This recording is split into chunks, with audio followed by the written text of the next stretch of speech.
Muy buenas tardes y bienvenidos, estimables oyentes, a un programa más de Conversando sobre Vulnerabilidad. Les saluda Gloria Cobos. En esta entrega estaremos poniendo sobre la mesa la sentencia dictada por la Corte IDH sobre el caso María y otros versus Argentina. Empecemos poniéndonos en contexto con un breve resumen de los hechos del caso. El relato de los hechos. Esta es la historia de María, una niña de 12 años de Argentina que vivía en la comunidad La Esperanza. María vivía con su mamá y sus dos hermanos en condiciones de pobreza y violencia. Todo transcurría normal en la vida de María hasta que un día, en mayo del 2014, se suspendió su menstruación y junto con su madre fue al centro de salud más cercano. El médico le dijo que era normal a su edad. Su madre decidió llevarla a la maternidad pública, a donde se le diagnosticó un embarazo de 28 semanas. Aquí comienza un camino de piedra para María y su madre. Siendo María una menor de edad, se recurre a los servicios de salud mental y trabajo social de la maternidad para conocer cómo se dieron las circunstancias de su embarazo. En el informe realizado, expresan que tanto María como su madre tienen algunas posturas sobre los cuidados, responsabilidades y posible guarda de ese bebé. Aunque María cuenta con el apoyo de su madre, siendo ella aún una niña, se encontraba confundida sobre su futuro y el del bebé. En la maternidad le dicen que la mejor opción es darlo en adopción. Si se queda con el niño, nadie la va a querer. Sin asesoría legal, María y su madre firman un oficio en el que dicen querer libre e informadamente entregar al niño en guardia preadoptiva. Mariano nace en agosto del 2014. María lo parió sola y no pudo verlo ni compartir con él después del parto. Las autoridades dan inicio al proceso. La familia López es la seleccionada para cuidar del bebé. Durante las entrevistas que le hicieron a María y su familia posterior al parto, ella muestra dudas sobre la decisión. Incluso se determinó que tenía un bloqueo emocional y crisis nerviosa. María y madre se retractan de la decisión de darlo en adopción. De hecho, afirman nunca haberlo querido así.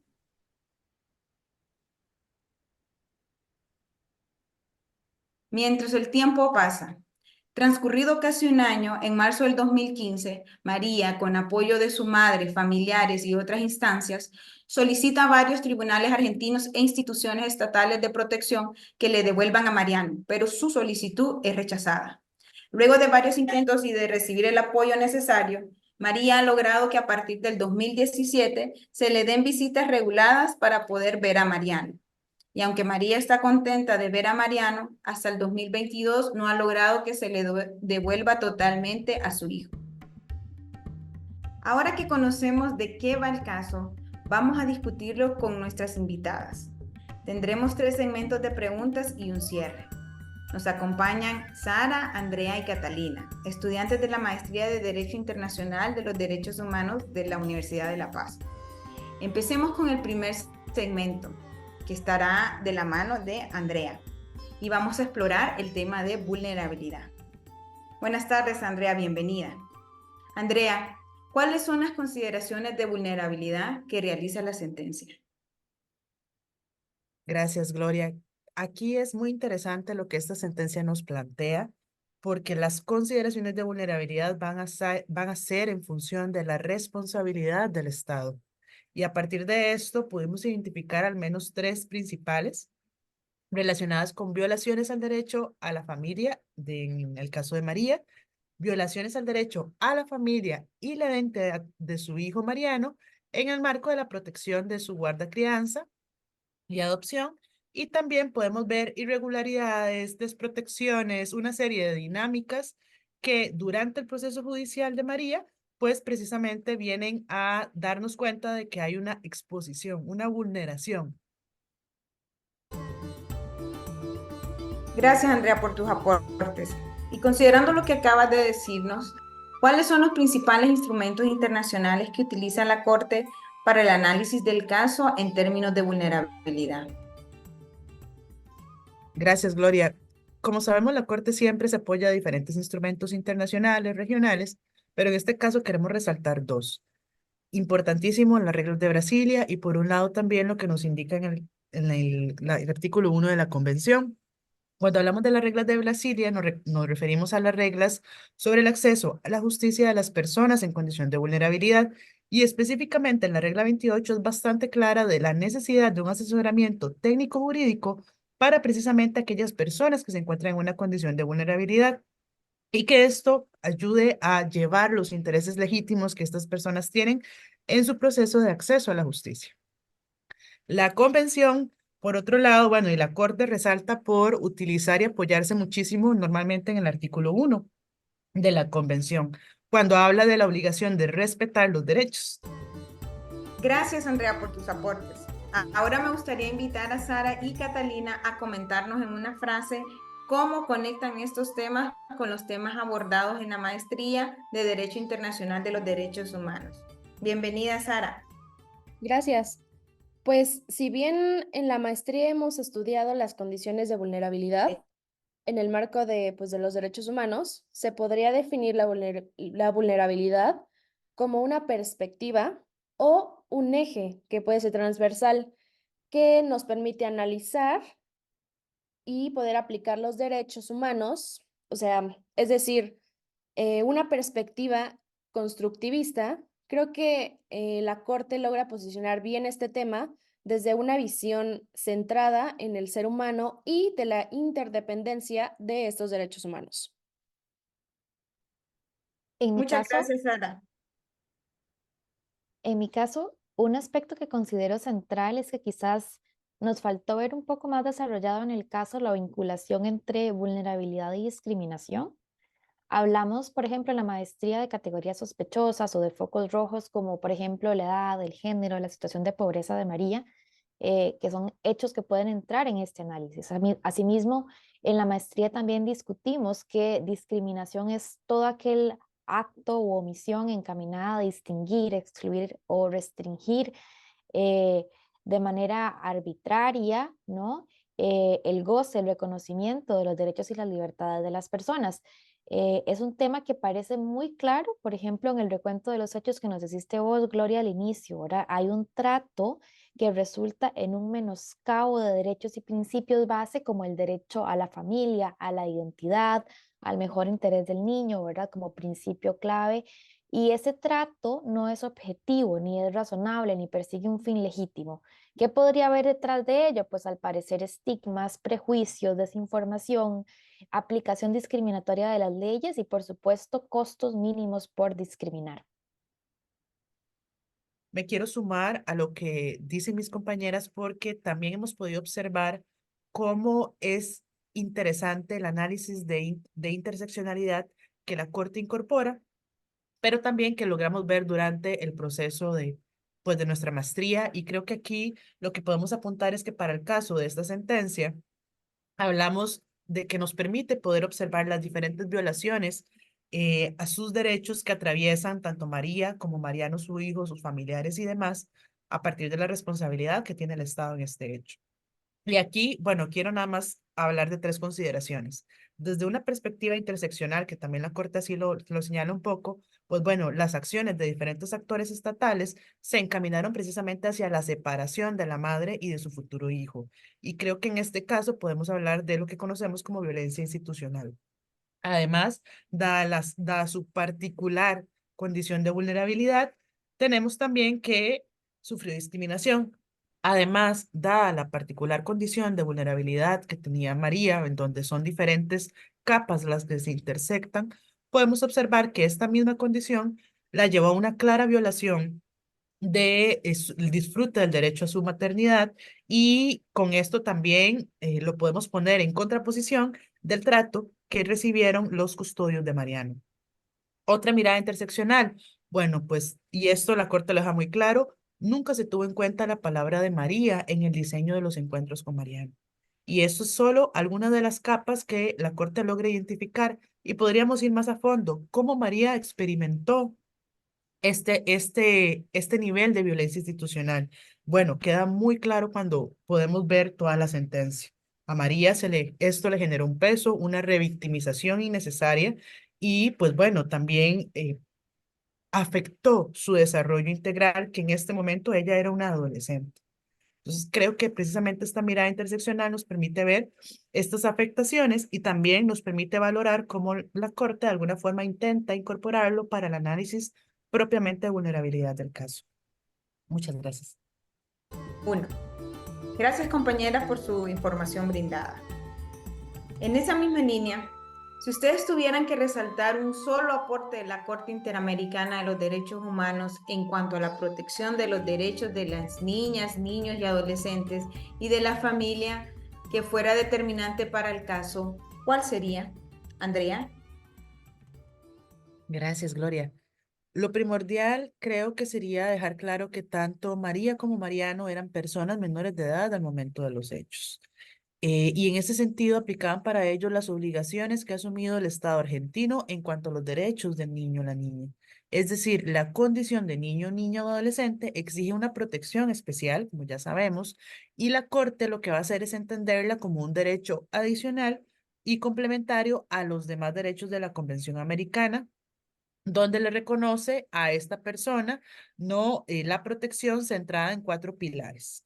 El principio de no discriminación, el principio del interés superior del niño o la niña, el principio también del respeto al derecho a la vida, la supervivencia y el desarrollo, y el principio de respeto a la opinión de la niña o el niño, y esto en todo procedimiento que le afecte, de modo que se garantice su protección. Gracias.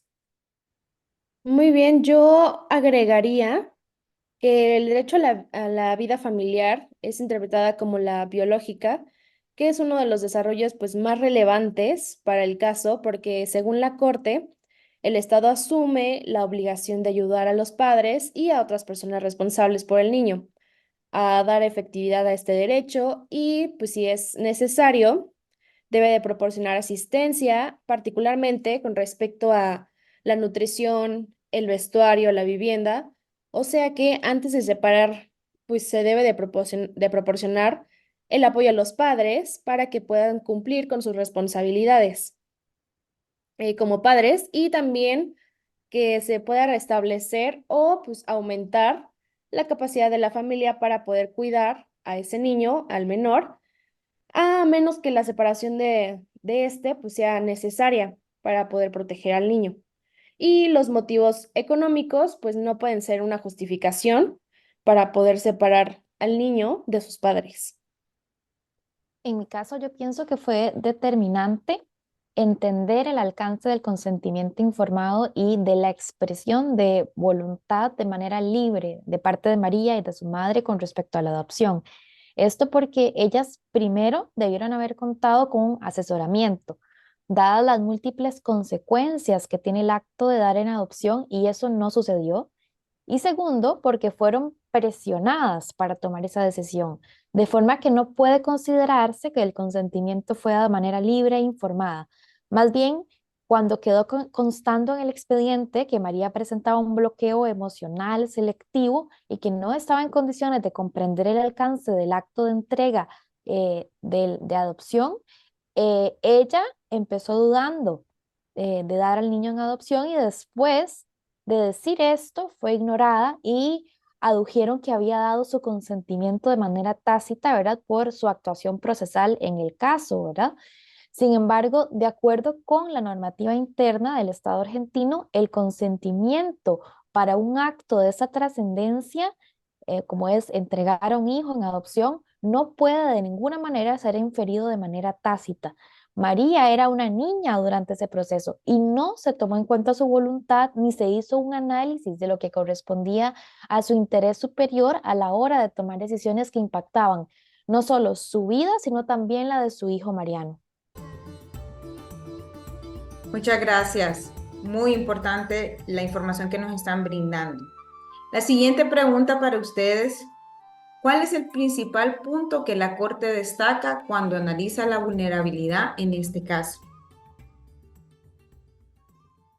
Me gustaría tal vez aprovechar para agregar que la Corte señala que para el caso de María constituyen varias desventajas estructurales que impactaron precisamente en las decisiones que se tomaron en torno a su maternidad y finalmente en su victimización y continua revictimización.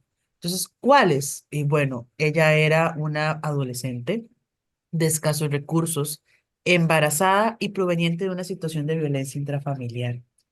Pero la Corte también nos continúa diciendo, estos factores de vulnerabilidad precisamente o estas fuentes de discriminación también, lo que nos van a generar es que constituyen una forma o de forma más bien interseccional, causando una forma específica de discriminación por cuenta de la confluencia de estos diferentes factores. Esto significa que para el Estado, por ejemplo, en lugar de haber reforzado la protección, pues hizo todo lo contrario y utilizó estos elementos para la desprotección de esta persona menor de edad. Creo que podría aportar eso de momento.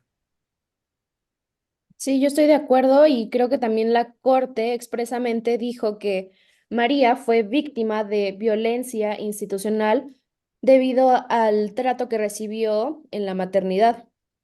Y pues esto en qué forma? Pues en varias. Primero, parió sola, a su madre no se le permitió acompañarla. Dos, no la dejaron ver a su hijo. Y tres, pues la presionaron para que firmara una declaración voluntaria e informada de adopción. Y por último, como un cuarto, pues todo esto sin acompañamiento de ningún experto y de ningún psicólogo a nivel profesional, ni tampoco de una manera legal. Adicionalmente a lo que dicen las colegas, la Corte deja muy claro que la violencia que se ejerció sobre María fue debido a que era pobre, a que era niña y a que estaba embarazada. Pero también rescata un concepto que está en la CEDAW, que es el de prácticas nocivas, que son todas aquellas formas de violencia contra las mujeres y los niños fundamentadas en la discriminación por razón de género, raza y edad. Y aquí es muy interesante porque justo anteriormente hablábamos sobre las categorías sospechosas, ¿verdad? Y cómo esto podría estar siendo parte del análisis de la Corte y además como esto también forma parte de nuestro marco interamericano de protección de derechos humanos, no solo en la Interamericana de Derechos Humanos, sino también como parte de la Convención de Belém do Pará. Muchas gracias. Y ya para nuestro último segmento hablaremos sobre las limitaciones. ¿Cuáles creen que son los desafíos más significativos que enfrentan los estados para cumplir con las obligaciones internacionales en materia de derechos humanos, especialmente en lo que respecta a garantizar el acceso al aborto seguro y legal en situaciones de violación o riesgo para la vida o la salud de la mujer? Gracias, Gloria, por esta pregunta. Creo que es importante reconocer que uno, por lo menos desde lo que hemos venido conversando, perdón, uno de los principales desafíos radican en las leyes restrictivas y políticas públicas que lo que hacen es obstaculizar el acceso a la interrupción del embarazo, a un aborto seguro y legal en muchos países. Pero además podemos ver que estas leyes pueden reflejar una falta de voluntad política para cumplir con las obligaciones internacionales en materia de derechos humanos, específicamente los derechos de las mujeres, y pueden estar influenciadas por consideraciones religiosas, culturales y sociales que se han arraigado en la sociedad de mención. Podría apuntar de momento ese desafío. Lo doy el espacio a mis compañeros.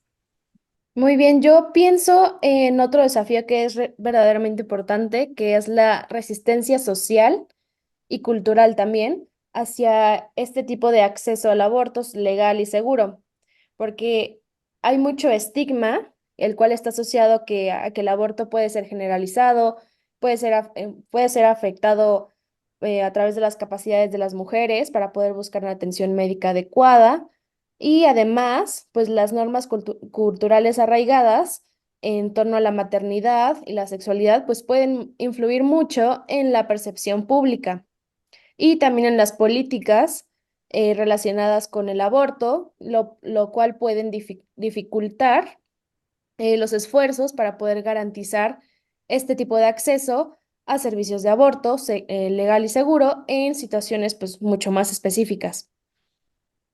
Yo concuerdo mucho con mis compañeras y bueno, y es que este tema que trae a colación Gloria sobre el aborto es realmente muy interesante de analizar en este contexto, ¿no? Porque no es un tema que aborda la sentencia en sí, por eso es que decimos que es una limitación, ¿no? No fue como parte del análisis de la Corte, ¿verdad? Y sabemos que hay muchos temas, incluso políticos, detrás de este tipo de decisiones, pero acá es fundamental entender también que, como decían las compañeras, hay limitaciones a nivel cultural, pero también hay limitaciones a nivel de acceso equitativo a la atención médica. Y en muchos casos, por ejemplo, las mujeres de bajos recursos y las que viven en áreas rurales enfrentan incluso barreras adicionales para acceder a servicios de salud reproductiva, lo que puede perpetuar desigualdades en el ejercicio de sus derechos reproductivos. Hay estigma social, hay discriminación hacia las mujeres que buscan acceder al aborto seguro y legal, que pueden actuar como una barrera significativa para el ejercicio de sus derechos reproductivos e incluso no es visto como una opción, ¿verdad?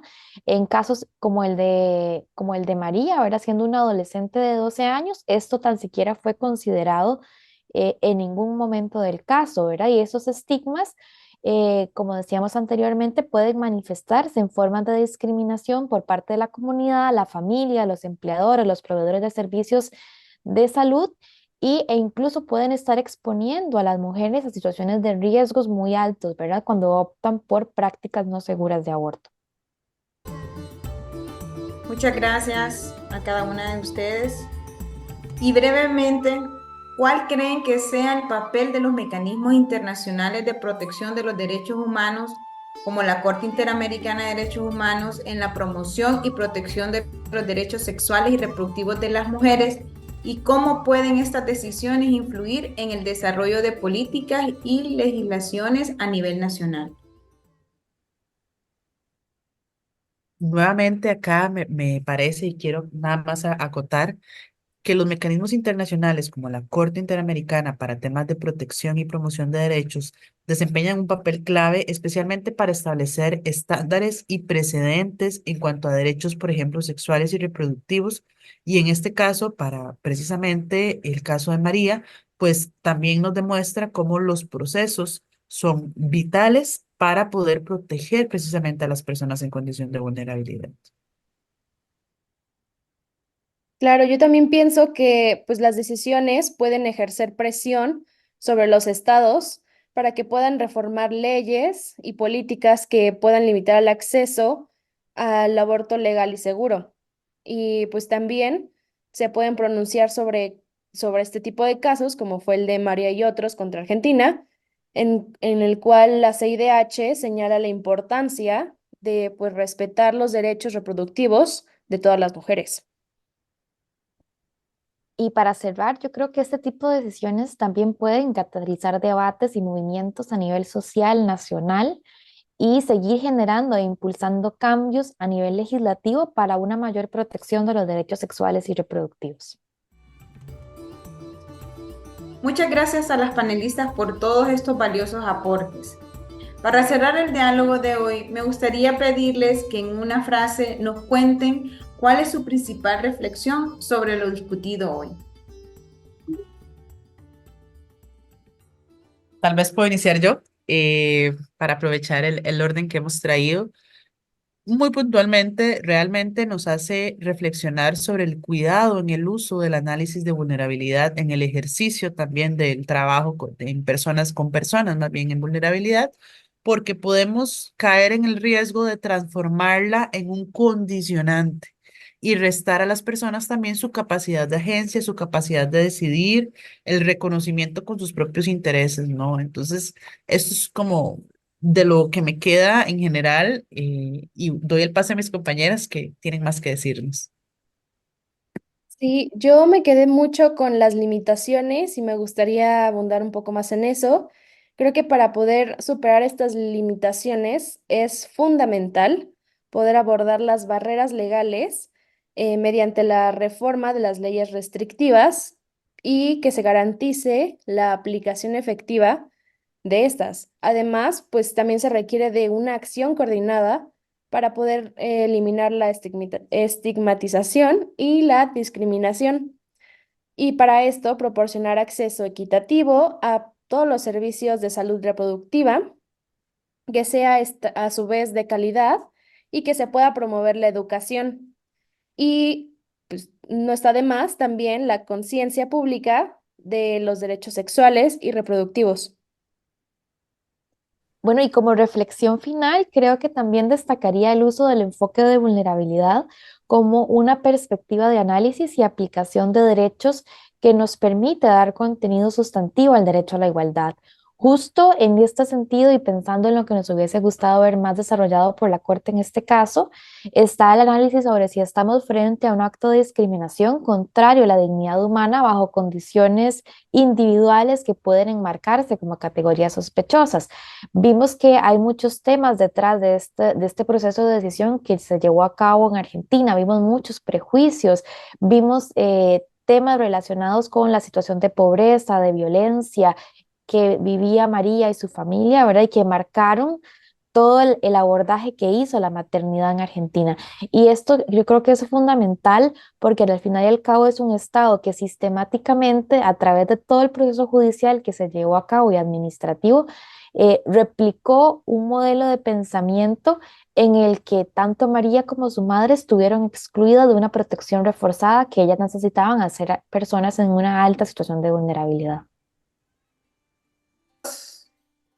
En síntesis, y considerando cada uno de los aportes de las panelistas, entre ellos el tema de los derechos y protección internacionales de las infancias, así como los derechos de las mujeres en salud sexual y reproductiva, bajo ninguna circunstancia se debe privar a una mujer de su derecho de ser madre.